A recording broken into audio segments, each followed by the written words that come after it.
ဩဂုတ်လ24ရက်နေ့ဖြစ်ပါတယ်ကျွန်တော်ဒီကနေ့ပထမဆုံးတင်ပြပေးခြင်းသတင်းကလက်ရှိကျွန်တော်သတင်းရိုက်ကူးနေတဲ့အချိန်မှာပဲမန္တလေးခေါင်းအောင်စိန်ကန်းကနေပြီးတော့ထွက်ခွာလာတဲ့တပ်မတော်ရဲ့စစ်ရင်အုပ်ကလက်ရှိမှာကျွန်တော် AR မြေကြောင်းအတိုင်းဗမော်ကိုချီတက်လျက်ရှိပါတယ် AR မြေကြောင်းအတိုင်းပဲချီတက်နေတာပါမန္တလေးခေါင်းအောင်စိန်ကန်းကနေပြီးတော့စထွက်တဲ့ရက်ကဩဂုတ်လ21ရက်နေ့စထွက်ပါတယ်ဒီကနေ့မှာကျွန်တော်တို့24ရက်ရှိပါပြီလက်ရှိတော့ကျွန်တော်တို့ AR မြေရဲ့မန္တလေးတိုင်းဘက်ခြမ်းနဲ့စကိုင်းတိုင်းဘက်ခြမ်းရဲ့အခြေအနေတင်ပြပါမယ်မန္တလေးတိုင်းဘက်ခြမ်းကိုတော့တပ်မတော်ကအပြေအဝထိန်းချုပ်ထားပါတယ်တစ်ဖက်မှာကျွန်တော်စကိုင်းတိုင်းဘက်အခြမ်းကိုတော့အကြမ်းဖက်အုပ်စုတွေလှုပ်ရှားလျက်ရှိပါတယ်တပ်မတော်ကတော့မန္တလေးတိုင်းဘက်အခြမ်းကိုအပြည့်စုံအလုံးစုံထိန်းချုပ်နိုင်ထားတော့လည်းပဲစကိုင်းတိုင်းဘက်အခြမ်းကိုတော့ကျွန်တော်တို့အလုံးလောက်ကွက်ပြည့်ထိန်းချုပ်ထားနိုင်ခြင်းတော့မရှိပါဘူးလက်ရှိဒီတပ်မတော်ရင်အုပ်စုတွေကိုတိုက်ခိုက်လာနိုင်တဲ့လမ်းကြောင်းတွေကတော့စကိုင်းတိုင်းဘက်AR မြကမ်းပေးစကိုင်းတိုင်းဘက် area ကနေပြီးတော့အကြမ်းဖက်အုပ်စုတွေကခြေကုပ်ယူပြီးတော့သူတို့တိုက်နေတာကတော့ဖြစ်နိုင်ခြေကတော့ကျွန်တော်တို့အသေးက drone တွေနဲ့ပြီးရင်ကျွန်တော်တို့ drone တွေနဲ့အခြားသောကျွန်တော်တို့စိုက်ပျိုးရေး drone တွေနဲ့ဘုံကျဲပြီးတော့သင်္ဘောတွေကိုဘုံကျဲပြီးတိုက်ခိုက်တာတွေအသေးက drone တွေနဲ့တိုက်ခိုက်တာတွေဒါတွေလုပ်နိုင်ပါတယ်ပြီးခဲ့တဲ့မနစ်ကတပ်မတော်ရဲ့ရေအုပ်စုတွေပေါ့တပ်မတော်ရဲ့စစ်သင်္ဘောအပေါင်းအခြားသောထောက်ပံ့ပို့ဆောင်ရေးရေတွေပါတော့အဲ့ဒီချိန်တော့ကဒီမန္တလေးဂုံးစိတ်ကနေစားထွက်ပြီးဆိုတာနဲ့ကျွန်တော်တို့စင်ကူးမျိုးရှိပါတယ်စင်ကူးမျိုးရဲ့ကျွန်တော်တို့ဒီဖျားကားနေပြီးတော့ပြစ်လိုက်တာခင်ဗျာတကြောလုံးပဲဘလောက်မှရက်သွားလဲဆိုရင်တော့ခင်ဗျာစင်ကန်းကြော်မှရက်တယ်တကြောလုံးတိုက်ခံလိုက်ရတာအဲ့ဒီချိန်တော့ဆိုအကြမ်းဖက်အုပ်စုတွေကကျွန်တော်တို့ထီးချိုက်ကတာဒီတကြောလုံးပေါ့ဗျာARမြေတကြောလုံးသူတို့ထိန်းချုပ်ထားတယ်အဲ့ဒီအချိန်အဲ့ဒီကာလတော့လက်ရှိမှာတော့တပ်မတော်ကဒီဘက်ကျွန်တော်တို့ဒီမန္တလေးမြကြီးနားလမ်းပိုင်းပေါ့မန္တလေးမြကြီးနားလမ်းပိုင်းကိုတပ်မတော်ကစိုးမိုးနိုင်တယ်လက်ရှိမှာတော့ကျွန်တော်အင်ဒိုအေရီးယားမှာတော့တိုက်ပွဲတွေဆက်ရှိတယ်အကြမ်းဖက်အုပ်စုတွေတက်လိုက်ဆင်းလိုက်လုပ်တယ်အဓိကကတော့ဒီတပ်မတော်ကမဲစာကနေပြီးတော့ကျွန်တော်ပြန်ပြီးတော့ဆုတ်လိုက်ရတဲ့အခါမှာအကြမ်းဖက်အုပ်စုကဒီလမ်းမပေါ်ပြန်တက်နိုင်တာဖြစ်တယ်မဲစာဒေသကိုတပ်မတော်ကအဲ့ဒီမှာကျွန်တော်တို့ထိန်းချုပ်ထားခြင်းမှာအကြမ်းဖက်အုပ်စုတွေလမ်းပေါ်မတက်နိုင်ပါဘူးလက်ရှိမှာကျွန်တော်မဲစာကနေပြီးတော့တပ်မတော်ကဒီအပေါ်ပြန်ပေါင်းတဲ့အခါမှာကျွန်တော်တို့ဒီအေရီးယားမှာတော့ဒီလမ်းပိုင်းမှာအကြမ်းဖက်အုပ်စုတွေအဆုတ်တက်ရှိနေပေါ့ဒီနေရာကြီးပွင့်နေလို့သိရတယ်တပ်မတော်ကိုတိုက်ခိုက်လာနိုင်တဲ့လမ်းကြောင်းတွေကတော့နံပါတ်1ကျွန်တော်တို့ဒီ AR မြစ်ရဲ့ရေလက်ကျုံး area ရွာတွေရှိတယ်အဲ့ဒီရွာတွေကနေပြီးတော့သူတို့ပုံစံမျိုးစုံနဲ့တိုက်ခိုက်တာတွေကျွန်တော်ဒီကာလမှာတော့အကြမ်းဖက်အုပ်စုတွေလောက်တိုက်ခိုက်လာနိုင်တဲ့အခြေအနေကတော့နည်းတယ်တိုးတော့လည်းပဲတိုက်ခိုက်လာနိုင်တဲ့အခြေအနေကတော့ကျွန်တော်တို့ဒီ suicide drone တွေအသေးက drone တွေနဲ့သူတို့တိုက်ခိုက်နိုင်တယ်နောက်ထပ်ကတော့ကျွန်တော်တို့စင်ကန်းတရားပါစင်ကန်းဆိုရင်ကျွန်တော်တို့ဒီရွှေကူရဲ့အကျော်ပေါ့ရွှေကူရဲ့အကျော်စင်ကန်းရောက်မယ်စင်ကန်းရောက်စင်ကန်းတရားပေါ့စင်ကန်းရောက်ကိုဆွဲပြုတ်ပြီးတော့စင်ကန်းတရားလို့အားလုံးခေါ်ကြတာအဲဒီစင်ကန်းတရားကိုအကြမ်းဖက်အုပ်စုတွေကကျွန်တော်တို့ပိတ်ထားတယ်လက်ရှိမှာကျွန်တော်သွားလာရင်ပိတ်ထားတယ်ပိတ်ထားပြီးတော့ဒီစင်ကန်းတရားရဲ့ဒီကျွန်တော်တို့ရေးလက်တိုင်းတွေပေါ့အဲဒီမှာစတီးကြိုးတွေပေါ့စတီးကြိုးတွေချထားတယ်ပိုက်ကုန်တွေမျှောထားတယ်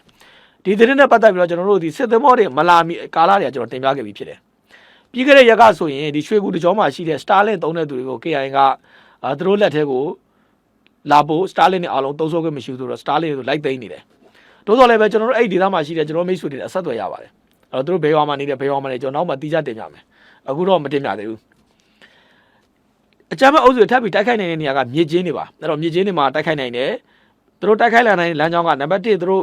ပိုက်ခွက်တွေမျောပြီးတော့ကျွန်တော်တို့သင်္ဘောတွေပန်ကာတွေတွားပြီးတော့ပတ်ပြီးတော့ထိန်းချုပ်မှုခက်ခဲသွားအောင်လုပ်နိုင်ပါတယ်။ဒုတိယချက်ကတော့အသေးက drone တွေနဲ့သူတို့တိုက်ခိုက်တာတွေလုပ်နိုင်ပါတယ်။နောက်တစ်ချက်ကတော့ကျွန်တော်စင်ကန်းတရား area ရောက်ပြီဆိုရင်တော့တော်တော်လေးကျွန်တော်တို့အဲ့မှာစတီဂျိုးတွေတားထားတဲ့တရားကိုပြီးရင်ကျွန်တော်တို့ဘိုက်ကုန်တွေမျောထားတယ်လက်ရှိလည်းကျွန်တော်တို့ဒီ KIA ကဒီစင်ကန်းတရားဖြတ်တောင်းဝင်ကိုပိတ်ထားပါတယ်ပိတ်ပြီးတော့ကျွန်တော်အခြားသောတနေရာကနေသူတို့ဇက်တွေနဲ့အကူးပြောင်းတွေလောက်ရတယ်ပေါ့ဗျာတရားတော့ပိတ်ထားတယ်ဒီလိုအခြေအနေတော့ရှိပါတယ်အကြမ်းဖက်အုပ်စုတွေကဒီဗမော်မြို့ကို2024ခုနှစ်ဒီဇင်ဘာလမှာစတိုက်ပါတယ်2024ခုနှစ်ဒီဇင်ဘာမှာစတိုက်ပါတယ်ကျွန်တော်တို့မနစ်ကတပ်မတော်ရဲ့စစ်ရင်အုပ်တွေကဗမော်ကိုရောက်သွားတဲ့အခါမှာစစ်ရေးအပြောင်းလဲတွေဖြစ်သွားတယ်ကျွန်တော်ဘက်ကတော်တော်လေးကိုအားကောင်းမှန်းနဲ့ဖြစ်သွားတယ်ပထမကျွန်တော်တို့ကဒီခန်းစစ်ကနေပါတိုက်စစ်ကိုပြန်ပြီးတော့ချိန်နိုင်ပြီးတော့ဒီဗမော်မှာရှိတဲ့နေမြေအများစုကိုထိန်းချုပ်ထားတယ်ဗမော်မြို့ပေါ်မှာရှိတဲ့တိုးတော့လည်းပဲကျွန်တော်တို့အလုံးစုံထိန်းချုပ်ထားနိုင်ခြင်းတော့မရှိဘူးအကြမ်းဖက်အုပ်စုတွေဝင်ရောက်လာနိုင်တဲ့လမ်းကြောင်းတွေကျွန်တော်တို့အလုံးစုံတော့ပိတ်ဆို့ထားနိုင်ခြင်းမရှိဘူးလက်ရှိမှာတော့ကျွန်တော်ဒီစစ်ရင်အုပ်တွေကဗမော်ကိုရောက်သွားပြီဆိုရင်တော့ကျွန်တော်တို့စစ်ရေးအပြောင်းလဲတွေကကြီးကြီးမားမားဖြစ်လာနိုင်တယ်လက်ရှိမှာကျွန်တော်အကြမ်းဖက်အုပ်စုတွေကတော့ဒီမှာARမြေထဲမှာစံတက်နေတဲ့တပ်မတော်စစ်သင်္ဘောတွေကအားလုံးစစ်သင်္ဘောတိုက်ခိုက်ရေးစစ်သင်္ဘောဗနစီ ပြီးတော့ကျွန်တော်တွဲသမောဗနက်စီးဆိုသူတို့ဘက်ကရေးတင်နေတာတွေ့ရတယ်အဲ့မှာကျွန်တော် online မှာလည်းတွေ့ရတယ် TikTok မှာသူတို့ချောင်းရိုက်ပြီးတော့သမောကိုချောင်းရိုက်ပြီးတော့သူတို့တင်နေကြတာတွေ့ရတယ်ဒါကကျွန်တော်တို့လာဝသတင်းလည်းမဟုတ်ဘူးကျွန်တော်တို့မိတ်ဆွေတွေမှားနေမှာဆိုလို့ဒါကလာဝသတင်းမဟုတ်ဘူးဗျလက်ရှိမှာကျွန်တော်တို့စစ်တိုက်ရတာကပြည်သူလူထုအသိပေးပြီးစစ်တိုက်ရတာဗျဘာကြောင့်လဲဆိုတော့တပ်မတော်ကဒီနေရာကိုဘာကြောင့်တိုက်ရလဲဆိုတော့ပြည်သူလူထုသိဖို့လိုတယ်ကျွန်တော်တို့ကဒါကြီးကကျွန်တော်တို့အမောင်ချလို့မရဘူးဘာကြောင့်လဲဆိုတော့လူတိုင်းမြင်နေရတာပဲဗျာကျွန်တော်ပြောတဲ့ဟာကြီးကဟိုအရေးကြီးတဲ့ဟာတွေပြောတာလည်းမဟုတ်ဘူးအဓိကကတော့ဒီနေရာမှာဒီစစ်သမောတွေသွားနေတယ်ဆိုတော့ကျွန်တော်တင်ပြတာ။ချိုးသောကျွန်တော်မိတ်ဆွေတွေကအခုချိုးသောခင်ဗျားတင်ပြတဲ့ဟာတွေကဒီလုံခြုံရေးစီးကိုမချိုးဖောက်ဘူးလားမချိုးဖောက်ပါဘူး။ဘာကြောင့်လဲဆိုတော့စစ်တိုက်တာကျွန်တော်ပြည်သူလူထုအသိပေးတိုက်ရတာပါ။ပြည်သူလူထုအသိပေးမှစစ်တိုက်ရတာပါ။လက်ရှိမှာခင်ဗျာအင်တာနက်ခေတ်ကြီးမှာဗျာခင်ဗျာဘယ်လိုလုပ်ခင်ဗျာဟိုလုပ်လို့ရမလဲဗျာ။ဆက်သွယ်ဘယ်လောက်ပဲဖြစ်ဖြစ်ခင်ဗျာ Starlink ရှိရင်ခင်ဗျာအကုန်တင်လို့ရတာပဲဗျာ။ခင်ဗျာ Starlink ကခင်ဗျာသုံးဆွဲတဲ့သူသိဘယ်လောက်အင်တာနက်လိုင်းမြန်တယ်ဆိုတော့သိပါတယ်။ပြည်သူလူထုသိဖို့လိုတယ်။ဒုတိယချက်ကကျွန်တော်တို့ဒီဗမော်စစ်မြေပြင်မှာရှိတဲ့တက်မော်သားတွေသိကိုသိရမယ်လက်ရှိမှာကျွန်တော်တို့ဒီကိုကူဖို့တဲ့တက်မော်စစ်တက်မော်တွေလာနေပြီအကြမ်းဖက်အုပ်စုတွေဘယ်လိုတားမလဲလက်ရှိဒီကြောမှာတော့တားနိုင်ကြီးကတော့အခွင့်အရေးသူတို့မှာတော်တော်နည်းပါတယ်ပြီးခဲ့တဲ့ကာလကကျွန်တော်တို့စင်ကူကနေစတိုက်ခံခဲ့ရတာခင်ဗျာဒီစင်ကန်ဒရာတိစင်ကန်ဒရာအတိုက်ခံတာဒီတစ်ခေါက်ကတော့တက်မတော်ကဗမော်မျိုးကိုအလုံးစုံထိန်းချုပ်မယ်အလုံးစုံထိန်းချုပ်မှာဖြစ်တယ်အလုံးစုံထိန်းချုပ်ဖို့အတွက်ကျွန်တော်တို့သင်္ဘောတွေနဲ့ချိတက်လာတာအဲ့တော့ KIA ကခင်ဗျာဒီဗမော်ရောက်ရတဲ့သူတို့အင်အားအလုံးစုံသုံးပြီးတိုက်ခဲ့တာပဲဗျအဲ့မှာထပ်ပြီးတော့ကျွန်တော်တို့ဒီ NLD ပါတီရဲ့လူငယ်တွေပေါ့ဗျာလူငယ်တွေစုပြီးတော့လက်နက်တက်ဆင်ပေးပြီးတိုက်တယ်ဒါကျွန်တော်တို့ခွဲခြားပြီးပြောတာမဟုတ်ပါဘူးတကယ်လည်းအဲ့လိုလုပ်ခဲ့ပါတယ်ပြီးရင်ကျွန်တော်တို့လူသစ်တွေစုတယ်မရရအောင်စုတယ်လူငယ်တွေစုတယ်စစ်တင်တန်းပေးတယ်တိုက်တယ်ခင်ဗျာဗမော်ဆိုတာကချင်ပြည်နယ်ရဲ့ဒုတိယမြို့တော်ဗျစေးနိုင်ငံရဲ့အရန်ကိုအရေးပါတဲ့နေရာခင်ဗျာအဲ့ဒီကနေခင်ဗျာတရုတ်မြို့မှာနေဆက်သွားဘယ်တော့မှမလိုတော့ဘူးဗျပြီးရင်ခင်ဗျာဒီဗမော်ရဲ့တစ်ဖက်ကန်းတကြောမှာလည်းခင်ဗျာမြေချားတထုတိုက်တယ်တဘုံကြီးပဲဗျတဘုံကြီးပဲဗမော်ကစေးနိုင်ငံရဲ့အရန်ကိုအရေးပါတဲ့နေရာအရေးပါတဲ့နေရာကိုဒီ KIA ကလာတိုက်တာအဲ့တော့ KIA ကြောင့်ကျွန်တော်တို့ပြက်စီးသွားတဲ့ခင်ဗျာမြို့တွေအများကြီးပဲဘီလီယံနဲ့ချီပြီးတော့ဗျာစစ်ရှုံးရင်ပဲသူကဒီဟာကိုရောပါလေကျွန်တော်မေးကြတာ KIA ရောမလားအဲ့တော့ KIA ကဗမော်ကနေခွေးပြေးပြရပြီဆိုရင်ဒီဗမော်မှာပြက်စီးဆုံးရှုံးသွားတဲ့ပြည်သူများရဲ့ဒီဒေသမှာနေထိုင်တဲ့မျိုးကန်တွေရဲ့ပိုင်ဆိုင်တဲ့အဆောက်အဦတန်ဖိုးတွေသူတို့ရဲ့ဆုံးရှုံးတဲ့တန်ဖိုးတွေ KIA ရောမှာလားNUG ရောမှာလားဘယ်သူရောမှာလဲခင်ဗျမရောလို့တော့မရဘူးဗျကျွန်တော်တန်ရတော့ပြန်ယူရမယ်ဗျခင်ဗျဗမော်မှာခင်ဗျဆုံးရှုံးသွားတဲ့နေရာတပုံကြီးဗျခင်ဗျဗမော်ရောက်ဘူးတဲ့လူတိုင်းသိတယ်ဗမော်ဘယ်လောက်လှရဆိုတော့ခင်ဗျမြစ်ကြီးနားတဲ့ဗမော်ကလှတယ်ဗျမြစ်ကြီးနားတဲ့ဗမော်ကလှတယ်ခင်ဗျရောက်ဘူးတဲ့သူပဲဒီဟာကိုသိလိမ့်မယ်ခင်ဗျမရောက်ဘူးတဲ့လူတော့သိမှာမဟုတ်ဘူးဗျခင်ဗျလည်းဟိုရွှေတကုံဘုရားတော့မဖူးဘူးတဲ့သွားပြီးတော့ကျွန်တော်တို့ကဒီဗမော်မျိုးကြီးလှတယ်တော့ပြောလို့မရဘူးဗျကြိုက်တို့ဘုရားတော့မဖူးဘူးတဲ့သူတွေသွားဒီဗမော်မျိုးကြီးလှတယ်တော့ပြောလို့မရဘူးဗျသူတို့ဘယ်မှမသွားဘူးလားသူတို့ဘေးနားမှာရှိတဲ့လူတွေပြောစကားနဲ့သူတို့ကလမ်းဆုံးနေတာဗျနောက်တစ်ဒီဗမော်ကအရေးကြီးတဲ့ကျွန်တော်တို့ဗမော်မျိုးအရှိတ်မှာဆိုမိုးမောင်မျိုးရှိတယ်အဲ့တော့မိုးမောင်မျိုးကကျွန်တော်အဲ့မှာမြေရှားတထုတိုက်တပုံကြီးပဲနောက်တစ်ဘက်ကကျွန်တော်မန်စီနဲ့ဆိုတော့ကျွန်တော်တို့တိတ်မဝေးဘူးကျ10မိုင်ပတ်လေလောက်ပဲရှိမယ်တွေ့10မိုင်12မိုင်အဲ့လောက်ပဲရှိမယ်အဲ့ဒီကနေဖြတ်ထွက်မယ်ဆိုရင်ကျွန်တော်တို့ရှမ်းမြောက်ကိုထက်ရောက်တယ်ဗမော်ကကျွန်တော်တို့ဒီတကယ်စီးရေးနိုင်ငံရေးကကျွန်တော်အရေးပါတဲ့နေရာပြီးရင်ကျွန်တော်ဓာတ်တထုတိုက်အများကြီးပေါ်ကျော်ရတဲ့နေရာတကယ်ကျွန်တော်တို့နိုင်ငံတော့အရန်ကိုအရေးကြီးတယ်ဒီနေရာကိုဒီ KIA ကပြီးခဲ့တဲ့ဒီ2024ခုနှစ်ဒီဇင်ဘာမှာဝင်တိုက်တယ်ဒါသူတို့လည်းတော်တော်လေးအထိနာတယ် KIA စစ်ဦးကဗမာကျိုးသွားလဲဆို KIA စစ်ဦးကဗမော်မှာကျိုးတာ KIA စစ်ဦးဗမော်မှာကျိုးခဲ့တာအဲ့တော့ကျွန်တော်ဒီနေရာရပြီဆိုတော့ကျွန်တော်လိုင်းစာမဟုတ်ကကျွန်တော်ဖြိုးမယ်ဗျာလိုင်းစာမဟုတ်ကကျွန်တော်မြေပုံကဖြောက်မှရမယ်အဲ့တော့ဒီလက်နက်ကိုင်အဖွဲ့တွေကငိမ့်နဲ့ကပြောလာခဲ့တာကျွန်တော်တို့ငယ်လေးတည်းကြားလို့သတင်းစာကောက်ကိုင်းလိုက်ငိမ့်ချမ်းရေးဆွေးနွေးပါအခုလည်းဒီဟာပဲမဟုတ်သူတို့မှာဒီငိမ့်ချမ်းမှုအတွက်စိတ်စိတ်ခံအောင်မရှိတာတကယ်ရောဒီလက်နက်ကိုင်ဖွဲ့တွေတကယ်ငိမ့်ချမ်းရေးအတွက်ဒေတာငိမ့်ချမ်းရေးတိုင်းပြည်ငိမ့်တကယ်ကောစိတ်စေတနာရှိလို့လားကျွန်တော်ပြန်သုံးသပ်ဖို့လိုတယ်ကျွန်တော်တို့ဥဝဲလေးတွေကငိမ့်ချမ်းရေးနဲ့ပတ်သက်တဲ့ကျွန်တော်စကားလုံးတွေသတင်းစာမှာဖတ်ရတယ်ပြီးတော့လည်းပြန်ချတာပဲဗျာလည်းသူတို့ဘယ်အောင်ကြည့်လဲဆိုတော့ဒီအတွင်းမှာရှိတဲ့ကျွန်တော်အခြေအနေပေါ့ဒီအတွင်းထဲမှာရှိတဲ့ဗဟိုချမ်းမှာရှိတဲ့ကျွန်တော်တို့ဗမာနိုင်ငံရဲ့အခြေအနေသူတို့ပြန်ကြည့်တာဗမာနိုင်ငံရဲ့အခြေအနေကိုကြည့်ပြီးတော့သူတို့ကဘာလုပ်ရမလဲစစ်တိုက်ရမှာလားအပြစ်ခတ်ရက်စဲရမှာလားသူတို့အားလုံးသိတယ်အဲ့ဒီအတိုင်းပဲသွားတာဗမာနိုင်ငံရဲ့အခြေအနေပဲဗမာနိုင်ငံရဲ့ကျွန်တော်တို့ဗမာညီညွတ်မှုပြိုကွဲသွားတဲ့အချိန်ရောက်ရင်အဲ့ဒီမှာရိုက်သွင်းတော့တာပဲအဲ့ဒါအခုမှမဟုတ်ဘူး ဟိုကျွန်တော်တို့ရဲ့ဒီရှင်ဘယင်းတွေလက်ထက်မှာလည်းထုံနေတူပဲအဲ့ဒီအချိန်တော့လည်းကျွန်တော်ဒီဗမာနိုင်ငံရဲ့အတွင်းစည်းရဲ့အခြေအနေကိုကြည့်ပြီးတော့သူလှုပ်ခဲ့ကြတာပဲဗျဒီလက်နက်ကင်မှာတကယ်ကိုငိမ့်ငိမ့်လို့ကျင်လို့လားငိမ့်ငိမ့်လို့ကျင်လည်းဗျဒီအချိန်နေဖြစ်လာကြအကြောင်းမရှိဘူးငိမ့်ငိမ့်လို့ကျင်လည်းဗျဗမော်မျိုးကြီးခင်ဗျပြာကြစရာအကြောင်းမရှိဘူးဗျပြာကြစရာအကြောင်းမရှိဘူးနောက်တစ်ခါကျွန်တော်တို့ကချင်အထူးဒေတာတက်ပေါ့အဲ့ဒီဒေတာမှာကျွန်တော်လက်လို့ဆုံးရှုံးရတဲ့တကြောကကျွန်တော်တို့ဗမော်ကနေပြီးတော့တကွက်တရုတ်မြန်မာနယ်စပ်အမှခင်ဗျလိုင်းစာမိုင်ကြရင်ဆက်သွားလို့ရတယ်အချုပ်ချအာဏာဆုံးရှုံးတာအချုပ်ချအာဏာဆုံးရှုံးခြင်းမဆုံးရှုံးဘာနဲ့တိုင်းလဲဆိုရင်အဲ့ဒီမှာကျွန်တော်တို့အစိုးရရဲ့ရန်တရားအစိုးရရဲ့ဝန်ဆောင်မှုရန်တရားအစိုးရရဲ့ပညာရေးရန်တရားအစိုးရရဲ့အုပ်ချုပ်ရေးရန်တရားအစိုးရရဲ့ကာကွယ်ရေးရန်တရားဒါတွေရှိမရှိကခင်ဗျနိုင်ငံတော်ရဲ့အချုပ်ချအာဏာဘယ်လိုရှိလဲဆိုတာတိုင်းတာလို့ရတယ်နိုင်ငံတကာလည်းဒီလိုပဲတိုင်းတာတာပဲခင်ဗျအင်ပါယာလည်းဒီလိုပဲတိုင်းတာတာပဲခင်ဗျကုန်းမောင်အင်ပါယာပေါ့ဗျာထားပါဆိုအလောင်းမင်းတရားရဲ့အင်ပါယာစသဖြင့်အဲ့ဒီအင်ပါယာတွေလည်းခင်ဗျမြန်မာနိုင်ငံရဲ့ခင်ဗျဒီတက်တွေဘယ်လောက်ဖြတ်ထားနိုင်လဲဘယ်လောက်ထိသူတို့ကာထားနိုင်လဲအဲ့ဒါနဲ့ပဲတိုင်းတာဗျာ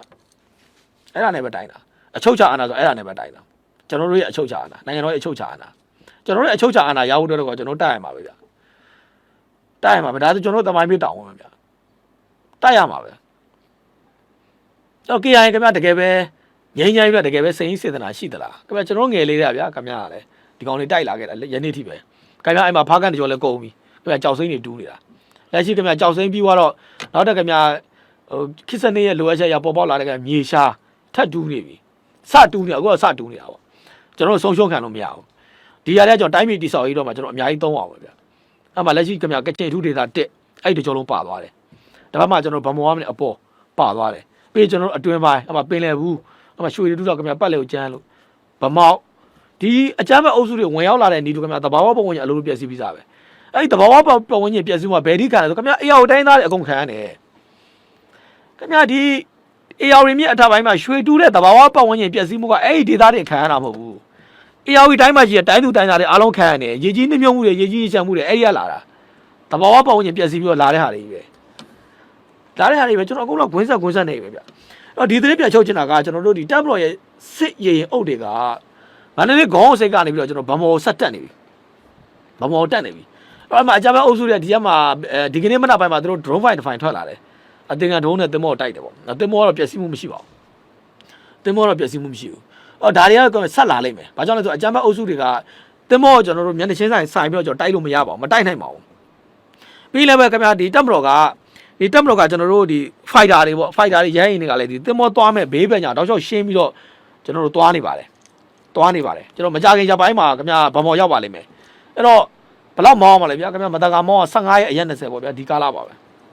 ခင်ဗျာ15ရက်အရက်20ဆိုဗမော်ရောက်ပါလိမ့်မယ်အဲ့တော့ဒီဗမော်ကိုတက်မလို့စစ်ရင်နေမရောက်ဖို့အတွက်အကြမ်းဖက်အုပ်စုတွေညီမျိုးစုံတားမယ်တားနိုင်တဲ့နီလန်းတွေကနံပါ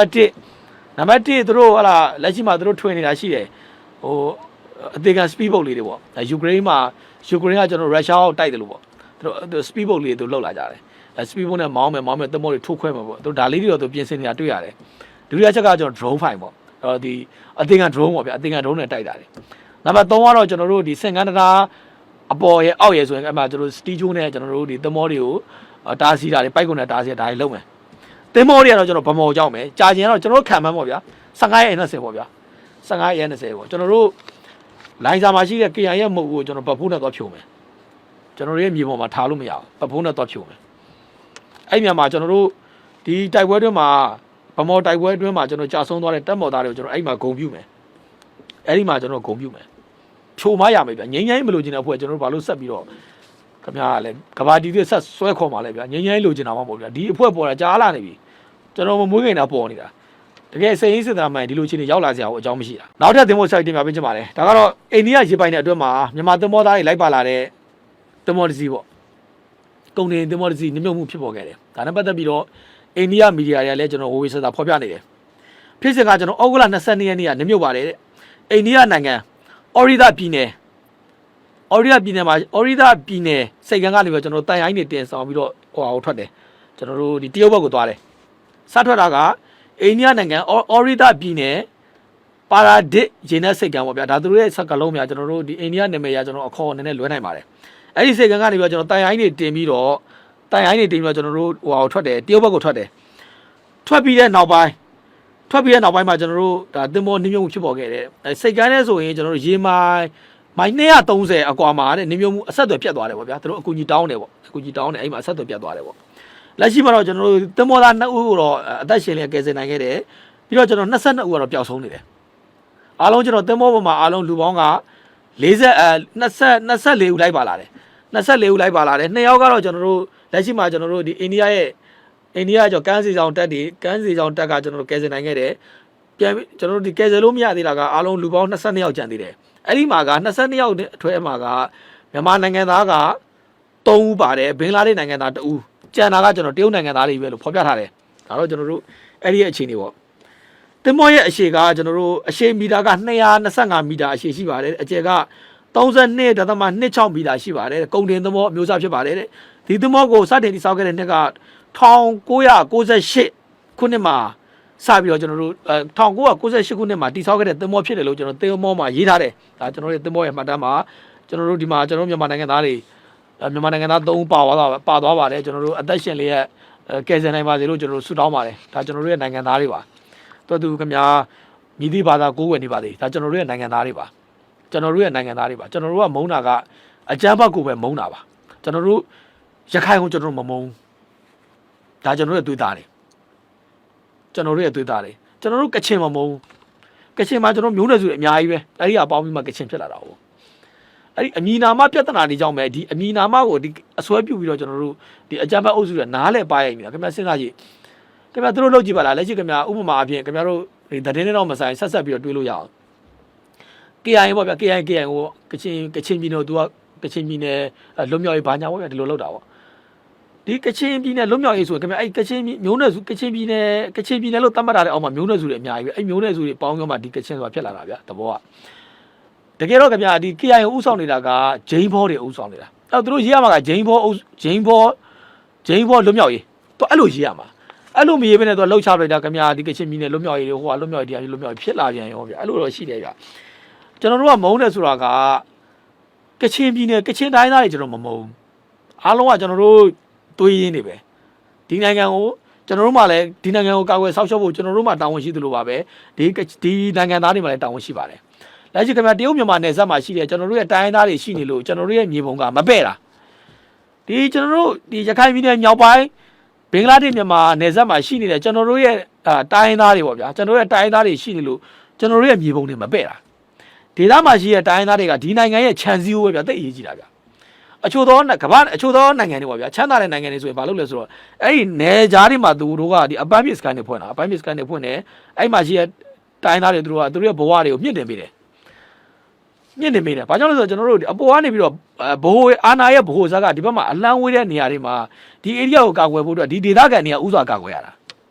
ဟိုအခြားသောနိုင်ငံတွေမှာဆိုရင်ကျွန်တော်တို့ဒီနယ်စပ်ဒေသဖွံ့ဖြိုးရေးကိုဦးစားပေးလုပ်တယ်ကျွန်တော်တို့ဒီမှာတော့ဒီနယ်စပ်ဒေသဖွံ့ဖြိုးရေးကတော့ကျွန်တော်တို့ဟိုတော်တော်လေးနောက်ကျကြံနေလို့ပြောအောင်ပါဗျာအခြားသောနိုင်ငံတွေနဲ့ရှိရင်တော့နယ်စပ်ဒေသဖွံ့ဖြိုးရေးကဟိုစိန်ခေါ်မှုတွေအများကြီးပါပဲစိန်ခေါ်မှုတွေများတဲ့အကြောင်းအရာနဲ့နယ်စပ်ဒေသမတည်ငြိမ်တဲ့အခြေအနေဘာကြောင့်မတည်ငြိမ်တာလဲဆိုတော့ကျွန်တော်တို့ဒီအုပ်ချုပ်ရေးအလန်းဝေးတာပါဗျာအုပ်ချုပ်ရေးအလန်းဝေးတော့ဒီနေရာမှာကျွန်တော်တို့လေဟာနယ်ပြစ်ထားခဲ့တယ်လေဟာနယ်ပြစ်ထိုင်းနဲ့ဒီနေရာမှာဒီလက်နက်ကိုင်အဖွဲ့တွေကဒီလေဟာနယ်ကိုရယူပြီးတော့သူတို့ချဲ့လဲလို့ရသွားတာပေါ့အဲ့တော့ကျွန်တော်တို့ကဒီနယ်စပ်ဒေသတည်ငြိမ်ရေးဆိုရင်ကျွန်တော်တို့ဒီနယ်စပ်ဒေသမှာကျွန်တော်တို့အာဏာစက်တွေပြင်းပြင်းထန်ထန်ရောက်ဖို့တော့ကျွန်တော်တို့လိုတယ်အခြားသောနိုင်ငံတွေမှာဆိုရင်ဒီနယ်စပ်ဒေသအတည်ငြိမ်နဲ့ပတ်သက်တော်တော်လေးလုပ်တယ်ဗျာခင်ဗျထိုင်းတို့အခြားသောနိုင်ငံအကုန်လုပ်တယ်အဲ့မှာခင်ဗျနယ်စပ်ခြံစည်းရိုးတွေလုပ်တယ်အဲ့မှာကျွန်တော်တို့အဲ့မှာရှိတဲ့ကြေးဝါတွေကိုသူတို့ရဲ့ဘဝတွေမြင့်တင်မိတယ်ပညာရေးတွေအကုန်မြင့်တင်မိတယ်အဲ့လိုလုပ်တယ်ပြီးတော့အခြားသောနိုင်ငံကကျွန်တော်တို့ယဉ်ကျေးမှုတွေဘာသာတရားတွေဒီဘက်ကိုစီးမျောမလာအောင်တို့ရအောင်ကတ်တတ်တယ်တော့အဲ့လိုတွေလုပ်တယ်ပေါ့ကျွန်တော်နိုင်ငံမှာကဒီနယ်စပ်ဒေသနဲ့ပတ်သက်ရင်ခင်ဗျ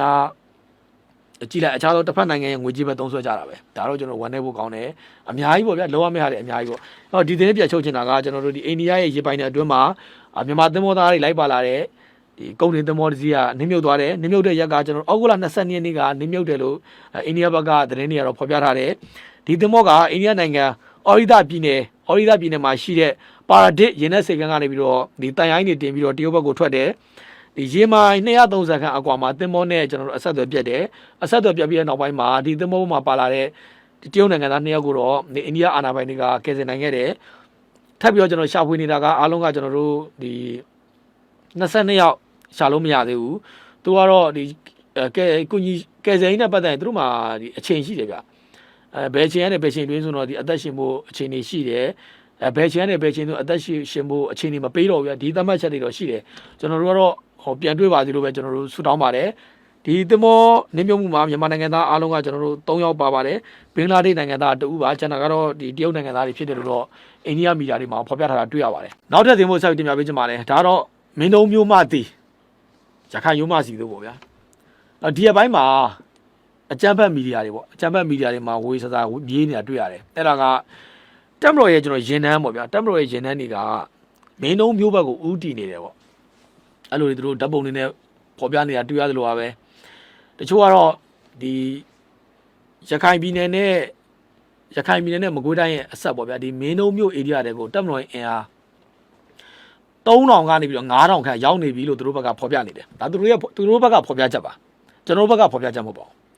သူတို့ဘက်ကဖော်ပြချက်ပါအဲ့တော့တက်မတော်ကဘာကြောင့်မင်းတို့မျိုးကိုကာရလဲဆိုရင်တစ်ဖက်ကစေရေးရအရေးကြီးတယ်စေရကာတယ်ဒုတိယချက်ကကျွန်တော်တို့ဒီရှမ်းပြည်နယ်မြောက်ပိုင်းကနေလာတဲ့ကျွန်တော်တို့ SSPP SSA ပေါ့ကျွန်တော်တို့ SSPP SSA ထင်းချုပ်တဲ့ area ပေါ့အဲ့ဒီမှာ SSPP SSA ကဒီမွေးရစေဝါတွေတို့လောက်တယ်ထုတ်လို့ဖြန့်စီတယ်ထုတ်လို့ဖြန့်တယ်ဒီမွေးစေဝါတွေရရှိဖို့အတွက်ကုန်ကျန်းတွေကိုဒီတရုတ်မြန်မာနယ်စပ်မှာရှိတဲ့လက်နက်ကိုင်အဖွဲ့တွေနဲ့ပေါင်းပြီးတော့အဲ့တရုတ်နိုင်ငံမှာနေကုန်ကျန်းတွေပေါ့ဓာတုကုန်ကျန်းတွေကိုယူတယ်ယူပြီးတော့သူတို့ရဲ့ SSPP SSA ပေါ့ဗျာတနည်းအားဖြင့်မြောက်ပိုင်းရှမ်းလက်နက်ကိုင်အဖွဲ့ area တွေမှာသူတို့ထုတ်လို့ဖြန့်ကြည့်တယ်ထုတ်လို့ဖြန့်ကြည့်တယ်ဒီလက်ရှိဒီမွေးစေဝါတွေမိတိုင်းမှာဒါကကျွန်တော်တို့တရုတ်မြန်မာနယ်စပ်မှာရှိတဲ့လက်နက်ကိုင်အဖွဲ့တွေနဲ့လည်းမကင်းဘူးပြီးရင်ကျွန်တော်အဓိကထုတ်လုပ်နေတာက SSPP SSA ပေါ့မြောက်ပိုင်းရှမ်းလက်နက်ကိုင်အဖွဲ့ကထုတ်လုပ်နေတာအဲ့တော့ဒါကြောင့်ကျွန်တော်တို့ USA ကဝါကကျွန်တော်တို့အိမ်မှာမွေးစေဝါမလုပ်တော့ဘူးဆိုတော့ကြွေးကြော်တယ်တကယ်က तू ကမလုပ်ဘူးလို့ကြွေးကြော်တယ်ဟုတ်တယ် तू ကမလုပ်ဘူး तू မလုပ်ဘူးဒါပေမဲ့လုပ်တဲ့လူလက်ထဲကို तू ပစ္စည်းပို့ပေးတယ်အဲ့ USA အပေါင်းမှာကျွန်တော်တို့ကိုကန့်တို့ဗျအဲ့တရုတ်မြန်မာနယ်စပ်မှာရှိတဲ့လက်နက်ကိုင်အဖွဲ့တွေသူတို့ကြွေးကြော်တယ်ဟာကျွန်တော်တို့မွေးစေဝါမလုပ်ဘူးကျွန်တော်တို့မလုပ်ဘူးဘယ်လုံးမလဲဗျာခင်ဗျားလည်းတရုတ်ထဲကလာတဲ့ကုန်ကျန်းတွေအားလုံးခင်ဗျားတို့ကတည်ပေးတယ်ကယ်ရီလုပ်ပေးတယ်ကယ်ရီရိုက်ပြီးတော့ခင်ဗျားဒီဘက်မှာမြောက်ပိုင်းရှမ်းလက်နက်ကိုင်အဖွဲ့ဖြစ်တဲ့ကျော်ဝမ်ဟိုင်းပေါ့ဗျာ SSPP SSA ပေါ့အဲ့ဒီဘက်မှာကျွန်တော်မွေးဆိုတာလုပ်တယ်လုပ်ပြီးတော့သူကဘာဆက်လုပ်လဲဆိုတော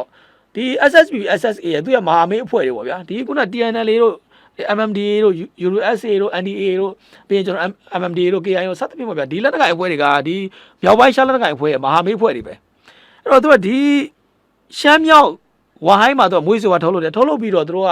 ဒီရှမ်းမြောက်ကနေပြီးတော့သူကရှမ်းတောင်ကိုဖြတ်တယ်အခုခင်ဗျာရက်ဆောက်ဘက်ကိုဖြတ်တယ်ပေါ့ဗျာရက်ဆောက်ဘက်ကနေဖြတ်ပြီးတော့သူတို့ဒါအစင်းစင်းတည်ပြီးတော့ဘယ်ကိုဆက်ဖြတ်လဲဆိုတော့ကျွန်တော်တို့ကာပုံစံအမျိုးမျိုးနဲ့သူတို့ကဒီမင်းလုံးကနေပြီးတော့ဒီရခိုင်ရုံးမကိုကြော်ပြီးတော့ဒီမွေးစေဝါတွေကအေးထံကိုရောက်တယ်အေးရအဲ့ဒီကရလာတဲ့ဟာကိုတစ်ဖက်မှာကျွန်တော်တို့ဒီရေချောင်းကနေပြီးတော့သူတို့ချိတ်ဆက်ပြီးပို့တယ်တစ်ဖက်မှာတော့ဘင်္ဂလားဒေ့ရှ်ကနေပို့တယ်ဒါကြောင့်ခင်ဗျာဘင်္ဂလားဒေ့ရှ်မီဒီယာတွေကရေးတာကရခိုင်လက်နက်ကိုင်ဖွဲ့ A ကဒီဘင်္ဂလားဒေ့ရှ်ကုန်တယ်တွေနဲ့ကုန်အယောင်းဝယ်လုပ်တဲ့အခါမှာငွေကြီးအစ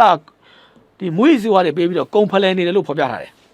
ဒါကြောင့်တက်မတော်ကဒီမင်းတို့မျိုး area စိုးမွေးကိုတက်မတော်ကလောက်တာကအဓိကကတော့ဒီမွေးစေဝါကနေပြီးတော့ဒီလက်နက်ကိုင်အဖွဲ့တွေငွေကြေးရတဲ့အရာကိုဖျက်တောက်ဖို့ဖြစ်တယ်ဒါတစ်ချက်နံပါတ်2ကတော့စေးရဖျက်တောက်တာပေါ့ဗျာအဓိကတော့ကျွန်တော်မွေးစေဝါဖျက်တောက်ဖို့လို့ကျွန်တော်နားလေရတယ်နောက်တစ်ကျွန်တော်ဖျက်ဖို့လိုတာကကျွန်တော်တို့ဒီရခိုင်ဒီရှမ်းတောင်ပေါ့ဘာဒုရက်ဆောက်လမ်းတွေမှာကျွန်တော်ကွင်းလမ်းတွေရှိတယ်အဲ့ဒီကွင်းလမ်းတွေကိုကျွန်တော်တို့တကယ်ကိုပိတ်ဆို့ကန့်သက်တားဆီးနိုင်မှာရမယ်တရားဝင်ကုန်းနေအဲ့ဒီလမ်းနေထွက်တယ်အဲ့ဒီလမ်းလာတယ်ကျွန်တော်တို့ပြီးရင်ကျွန်တော်တို့မွေးစေဝါလဲအဲ့ဒီလမ်းအဲ့ဒီပေါက်ကပဲရွှေ့တာပဲအဲ့ဒီပေါက်ကပဲရွှေ့တာပဲကျန်တဲ့ပေါက်ကမထွက်ဘူးအဲ့ဒီပေါက်ကပဲထွက်တာဘာကြောင့်လဲဆိုတော့ခင်ဗျာရှမ်းပြည်နယ်မြောက်ပိုင်းကလာတဲ့မွေးစေဝါတွေကခင်ဗျာဒီဘက်ကဒီပြင်းဦးနဲ့နောင်ချိုဘက်ကလာမယ်ဆိုရင်ခင်ဗျာကြည့်လိုက်ဗျာခင်ဗျာအိတ်ဆွဲကိတ်ဖြတ်ကမယ်ခင်ဗျာအခက်ခက်ပဲဒါပေမဲ့ခင်ဗျာရှမ်းပြည်နယ်ဒီရက်ဆောက်ဘာလို့ရက်ဆောက်ဘက်ကနေခင်ဗျာဖြတ်မယ်အဲ့မှာတောလန်းနေရှိတယ်အဲ့ဒီကနေဖြတ်မယ်ဆိုဘယ်အိတ်ဆွဲမှရှောင်ကြမလို့အဲ့မှာဂိတ်ရှောင်တဲ့လမ်းတွေလည်းရှိတယ်ဂိတ်ရှောင်တဲ့လမ်းတွေရှိတယ်အများကြီးခင်ဗျာရှောင်လို့ရတဲ့အများကြီးပဲခင်ဗျာရှမ်းတောင်မှာပွင့်နေအပေါက်တွေဒုံကြီးပဲရှမ်းတောင်မှာပွင့်တဲ့ပေါက်တွေဒုံကြီးပဲဗျာခင်ဗျာအဲ့ဒီကခင်ဗျာရွာငံလမ်းတွေဖြတ်တက်လို့ရတယ်အများကြီးပဲခင်ဗျာလမ်းကပွင့်နေတဲ့ဒုံကြီးပဲအဲ့တော့အဓိကကျွန်တော်တို့ဒီမွေးစေဝါတွေမပြတ်မို့ဆိုတော့ကျွန်တော်တို့ဒီဘက်မှာရှိတဲ့ဒီရှမ်းတောင်မှာကျွန်တော်တို့ဒါတကယ်စစ်ဆေးဂိတ်တွေခံမှာလုပ်ဖို့လိုတယ်ဒုတိယချက်ကကျွန်တော်လက်ရှိဒီတရားမဝင်ကုန်စည်နဲ့ပတ်သက်ရင်ကျွန်တော်ရှမ်းတောင်မှာကျွန်တော်တို့မျက်စိတောက်ထောက်ကြည့်နေဖို့လိုတယ်ဒါတွေကျွန်တော်မျက်ခြေပြတ်လို့မရဘူးဒီလိုအချိန်ရောရှိပါတယ်အဲ့တော့ဒီမင်းတို့မျိုးကိုမင်းတို့မျိုးနဲ့စိုးမိုးရေးအတွက်ပေါ့ဗျာတပြင်လုံးစိုးမိုးရေးအတွက်တက်မတော်ကအဓိကကတော့ဒီရခိုင်လက်နက်ကိုင်ဖွဲ့အေးထံကိုရောက်ရှိနေတဲ့ဒီမွေးစေဝါတွေဖြတ်တော့ဖို့တော့မွေးစေဝါရောက်ပြီးဆိုပတ်စံရပြီသူတွေရတာမဟုတ်ခင်ဗျာဒီရှိုင်းမြောက်မှာရှိတဲ့လက်နက်ကိုင်အဖွဲ့တွဲလုံးရတာခုနကခင်ဗျာ USA တို့ ဒီ MMD တို့ခင်ဗျာဒီ DNL တို့ပြီးရင်ကျွန်တော်တို့ဒီမြောက်ပိုင်းရှာလက်နက်ကိုင်အဖွဲ့တို့ဒီအဖွဲ့တွေရတာအဲ့တော့မြောက်ပိုင်းရှာလက်နက်ကိုင်အဖွဲ့ရဲ့ဘဝဖြစ်တည်လာမှုတွေသူရဲ့ဘဝတစ်လျှောက်လုံးမှာမွေးစွာနဲ့လက်နက်ကိုပွဲစားလုပ်ခဲ့တာကြီးပဲပွဲစားလုပ်ခဲ့တာကြီးပဲခင်ဗျာလေမြောက်ပိုင်းရှာလက်နက်ကိုင်အဖွဲ့ရဲ့ခင်ဗျာတမိုင်းကိုကြည့်လိုက်ကျွန်တော်တို့နှမျိုးကောင်းတာကနံပါတ်1ချက်ကကျွန်တော် KIA ရဲ့လိုင်စာမဟုတ်ဘူးကနေကျွန်တော်ပြန်လာတာကျွန်တော်ဘဝမှာအနှမျိုးဆုံးပဲဒုတိယချက်ကတက်မတော်စစ်ကြောင်းနဲ့ခင်ဗျာဝန်ဟိုင်းဌာနချုပ်တဲ့အနည်းကိုရောက်နေပြီအဲ့ဒီကနေကျွန်တော်ပြန်ဆုတ်လာရတယ်အရင်နှမျိုးကောင်းတယ်ခင်ဗျာဗျာဒီမှာမွေးစွာတကယ်ခင်ဗျာလေကျွန်တော်နိုင်ငံတို့လည်းအကျိုးမပြုဘူးဗျာဘယ်သူမှအကျိုးမပြုတဲ့ဒီအဖွဲ့ကိုဗျာကျွန်တော်တို့ကတော့ဟိုတစ်ချိန်ချိန်မှာတော့တခုတော့စဉ်းစားတင်တာပေါ့ဗျာဒီလိုတော့ရှိပါတယ်အဲ့တော့လက်ရှိမှာတော့ဒီတက်မတော်ကဒီမင်းုံမျိုးကိုခင်ဗျလုံးစုံထိချုံနိုင်ပြီးတော့လှုပ်လာတယ်အဓိကတော့မွေးစီဝါရဲ့ကျွန်တော်တို့ရခိုင်ရုံးမောက်ကြော်ပြီးတော့ရခိုင်တွင်းကိုရောက်မသွားဖို့ဒုတိယကတော့ကျွန်တော်တို့စစ်စင်ရေးပေါ့ဗျာကျွန်တော်စစ်စင်ရေးတော့လို့ကျွန်တော်နားလေရတယ်လက်ရှိတက်မတော်ကကျွန်တော်တို့ဒီရခိုင်ပြည်နယ်နဲ့ဒီပြည်မိုင်းနဲ့ပြည်မနဲ့ချိတ်ဆက်ဆိုင်နေရာတွေအားလုံးကိုတက်မတော်ကထိုးစစ်ဆင်တာပါတက်မတော်ကထိုးစစ်ဆင်တာပါတက်မတော်ခံစစ်နဲ့ကစားနေရမဟုတ်ပါဘူးတက်မတော်ထိုးစစ်ဆင်တာပါနံပါတ်1ကတော့ AR တိုင်းနဲ့ရခိုင်ပြည်နယ်အဆက်မှာကျွန်တော်တို့အဲ့ကနေထိုးစစ်ဆင်နေတယ်ဖြန့်ပြီးထိုးစစ်ဆင်နေတာပါပသိမ်မုံရွာလမ်းပိုင်းအလျှောက်လုံးကျွန်တော်ထိုးစစ်ဆင်ပါတယ်ဒုတိယကတော့ကျွန်တော်တို့အုတ်ချစ်ပင်တောင်ကုန်းလမ်းအဲ့တော့အုတ်ချစ်ပင်တောင်ကုန်းလမ်းအုတ်ချစ်တောင်ကုန်းဆိုတာတကယ်ဆေးရအရေးပါတဲ့နေရာအုတ်ချစ်ပင်တောင်ကုန်းလမ်းအဲ့ဒီမှာလည်းတက်မတော်ကဆေးရကျွန်တော်ထိုးစစ်ဆင်တော့ပါတယ်နောက်ကတော့ကျွန်တော်အမ်ပရန်လမ်းပိုင်းပါနောက်တစ်ခါကတော့ကျွန်တော်တို့မင်းတက်ကမ်ဘတ်လက်မတူပြီးပလောက်ဝအဲ့တော့ဒီလမ်းကြောင်းပေါ့ဗျာအဲ့တော့ရောဒေသနေပြီးတော့ကျွန်တော်တို့ဒီချင်းပြည်နယ်မြောက်ပိုင်းကိုချင်းပြည်နယ်တောင်ပိုင်းကိုတက်တဲ့တကြောလုံးပေါ့ချင်းတောင်တက်တဲ့တကြောလုံးအဲ့တော့ပလောက်ဝကိုရပြီဆိုရင်တော့တက်မတော်ကကျွန်တော်ရခိုင်လက်ကိုင်ဝဲအေကိုခင်ဗျာဖင်လန်ပြီးတော့ခင်ဗျာကျင်းလုံးတစ်ချက်ချင်းရိုက်လို့ရတယ်ပလောက်ဝကိုတက်မတော်ရောက်သွားပြီဆိုရင်ရခိုင်လက်ကိုင်ဝဲအေထွန်းမြင့်နိုင်ရဲ့ဖင်ရုံခင်ဗျာတစ်ချက်ချင်းရိုက်လို့ရတယ်လက်ရှိလည်းခင်ဗျာထွန်းမြင့်နိုင်ခင်ဗျာရရှိတန်ရာလေးနဲ့ခင်ဗျာစိတ်ကူနေရတယ်သူအောက်ပိုင်းတော့ထိသွားဝင်ရတယ်လေဘုံစာမိသွားတယ်လို့ကျွန်တော်သိရတယ်ထွန်းမြင့်နိုင်လေဘုံစာမိသွားတယ်အဲ့တော့သူကိုလည်းအင်ကအကောင်းတိုင်းရှိပါသေးလို့ပဲကျွန်တော်ဆူတောင်းပါတယ်နောက်တစ်ခါကျတော့မင်းလုံးပါအဲ့တော့မင်းလုံးကနေပြီးရခိုင်ရုံးမအတွင်းအေရီယာပေါ့ဗျာနောက်တစ်ခါကျွန်တော်ကြောက်ဖြူစစ်တွေဒီကြောပေါ့ဗျာတက်တော့ခင်ဗျာထိုးစစ်ကိုမနေဘူးပဲခင်ဗျာမနေဘူးပဲပြီးရင်ခင်ဗျာဒီဘက်ကတန်ရွဲဘက်ကိုလည်းခင်ဗျာဒီပင်လယ်ပြားနေအကြမ်းဖက်တွေရှိတဲ့နေရာကိုပြစ်ခတ်တာတွေလေနဲ့အုပ်လိုက်ဘုံကျက်ဒါတွေတောက်လျှောက်လုပ်လာတယ်တန်သွင်းတဲ့ငပလီဘက်ကိုအဲ့တော့အေတော့အမှုချေတော့မယ်တက်မလို့ကမကြတော့ဘူးခင်ဗျာအမှုချေတော့မယ်မကြတော့ပါဘူးဒီကနေ့မှဆိုရင်လည်းပဲဒီတက်မလို့ကပလက်ဝမြို့နယ်စိတ်ညင်ဝကြေးဝအဲ့အနားမှာရှိတဲ့အေရဲ့ကျွန်တော်ထောက်ဖို့စကန်ကိုတက်ကဘုံကျက်လိုက်တယ်အဲ့တော့ဒီနေရာကဘာကြောင့်ဘုံကျဲရလဲဆိုရင်ခင်ဗျာ Google မှာကြည့်လိုက်ဗျာဒီနေရာကြီးဘာမှမရှိဘူးကလရန်မြစ်ရဲ့ဘေးနားမှာရှိတဲ့ရွာလေးအဲ့ရွာမှာရှိတဲ့ AS ကန်ကိုဘုံကျက်လိုက်တာခင်ဗျာတာမန်ကြီးဘာမှမဟုတ်ဘူးဗျာခင်ဗျာလေဒီနေကလရန်မြစ်ဘေးနားမှာရှိတဲ့ဒီရွာလေးနားကစကန်ကခင်ဗျာဆေးရခင်ဗျာတက်မလို့ဘယ်တော့မှလည်းမချင်းချောင်းနိုင်ဘူးဒါပေမဲ့ဒီနေရာအရေးကြီးတယ်ဗျာအရေးကြီးရတဲ့အကြောင်းရင်းကသူကဒီပလဝါရဲ့အပေါ်ပေါ့ဗျာအဲ့မှာကျွန်တော်တို့ဒီအိန္ဒိယကနေကုန်နေယူတယ်ပေါ့အိန္ဒိယနဲ့ကုန်နေယူပြီးတော့ဒီကလရန်မြစ်ကြောင်းအတိုင်းကိုကျွန်တော်တို့စီးပြီးတော့ဒီရခိုင်ပြည်နယ်ရဲ့ကျွန်တော်တို့ဒီမြောက်ပိုင်းနဲ့ဒီတောင်ပိုင်းဘက်ကိုဝင်တာဒီကလရန်မြစ်ကအတိတ်ကိုကျွန်တော်တို့ဆေးရအရေးပါတယ်သူကအဲ့ဒီရဲ့ဒီတထောင်နာတဲ့ကုန်တွေကိုသူကပလဝမြို့နယ်ဒီစိတ်ညင်ဝကြေးရွာမှာသူကအဲ့မှာရိတ်ခါတထောင်နာတဲ့နေရာလောက်တယ်အဲ့မှာသူတို့ရဲ့စကန်ရှိတယ်အဲ့ဒီကနေဖြန့်တာပေါ့အဲ့ဒီနေရာကိုတက်ကဘုံကျက်လိုက်တာဒီကနေ့ဘုံကျက်လိုက်တယ်လေအုပ်လိုက်နဲ့ဘုံကျက်တယ်အော်လက်ရှိမှာခင်ဗျာတက်မလို့မလဲနီးပညာတွေပိုင်ဆိုင်ထားတယ်ဗျာပြီးရင်လည်းပဲကျွန်တော်တို့အခြားသောမဟာမိတ်အင်အားကြီးနိုင်ငံတွေလည်းရှိတယ်ရှိတော့ဒီဂျိုရူကနေရလာတဲ့အချက်လက်တွေကကျွန်တော်တို့ဆေးရအများကြီးထိထိရောက်အသုံးပြုလို့ရတယ်ခင်ဗျာအရင်တော့ခင်ဗျာဟိုနည်းနည်းကြေးရတာခင်ဗျာလွဲနေမှာပြစ်မှတ်တွေကအခုတော့မလွဲပါဘူးအခုပြစ်တာတယ်မလွဲပါဘူးဘာကြောင့်လဲဆိုတော့ခင်ဗျာဂျိုရူခင်ဗျာအချက်လက်ရပြီဆိုဗျာခင်ဗျာဒီကအချက်လက်နဲ့ခင်ဗျာဘယ်နေရာမှာအေးစကန်ရှိတယ်ဘယ်နေရာမှာအကုန်မြင်နေရတာဗျာခင်ဗျာလည်းအမှဘယ်နေရာပဲမြင်နေရတာပဲဗျာမြင်နေရတာပဲနီးပညာရှိတယ်ဗျာအောက်ထက်မှာခင်ဗျာဘယ်သူတွေရှိတယ်ဘယ်နေရာမှာစကန်ကြတယ်အေးဘယ်နေရာမှာရှိတယ်ခင်ဗျာကျဲတာပေါ့ဗျာခင်ဗျာကလည်းကျဲတာပေါ့ကျွန်တော်တို့ဒီတာမန် Google Map တောင်မှာခင်ဗျာကျွန်တော်တို့ရဲ့အိမ်ယာဘယ်နားမှာလဲကျွန်တော်တို့ရွာဘယ်လမ်းဘယ်နားမှာအကုန်မြင်နေရပါဒါတာမန်အဲ့တော့ခင်ဗျာအခါပေးပြီးကြည့်ရင်ဒီတက်ပို့ပြီးတော့ရှင်းရှင်းလင်းလင်းမြင်ရတယ်ဟိုမှာဗျာခင်ဗျာတကယ်ဟိုကမ္ဘာအင်အားကြီးနိုင်ငံတွေကဒါခင်ဗျာဒီဂျိုရူနဲ့ပတ်သက်ပြီးအချက်လက်ကိုခင်ဗျာအခုညီပေးကြည့်ပါလားဗျာခင်ဗျာဘယ်နေရာမှာဘယ်သူရှိတယ်ဘယ်နေရာဘယ်သူရင်းတာပေါ့ဗျာရှင်းတာပေါ့ဗျာဒီလိုလိုရှိပါတယ်အဲ့တော့ကျွန်တော်တို့ဒီသတင်းပြန်ချုပ်ချင်တာကအဓိကတက်မတော်ကဒီမင်းတုံးတကြောကိုတက်မတော်ကတက်ဖြန့်ထားတယ်လို့ကျွန်တော်နားလေရတယ်တက်ဖြန့်ရဲ့အကြောင်းရင်းကကျွန်တော်တို့ချမ်းပြည်နယ်မြောက်ပိုင်းမှာရလက်နက်ကိုင်အဖွဲ့တွေငွေကြေးကိုဖျက်တောက်ဖို့ရယ်ရခိုင်လက်နက်ကိုင်အဖွဲ့ A ရဲ့ငွေကြေးရရှိမှုဖျက်တောက်ဖို့ရယ်ပြီးကျွန်တော်တို့စစ်စင်အရာကျွန်တော်တက်ဖြန့်ထားတယ်လို့ကျွန်တော်နားလေရပါတယ်အဲ့တော့မိုးကုံရင်တော့ထွန်းမြင့်နိုင်ရတော့လက်ရှိမှာတော့သူဒဏ်ရာရထားတယ်ကိုလက်အင်္ကာတွေပြတ်သွားပြီအဲ့တော့သူပြက်စရာဘာကြံသေးလဲဆက်ကြည့်ရအောင်ဗျာပြပမီတာကိုနည်းနည်းကကြည့်ရှုအားပေးတယ်မိတ်ဆွေများအားလုံးကိုအထူးပဲကျေးဇူးတင်ရှိပါခင်ဗျာ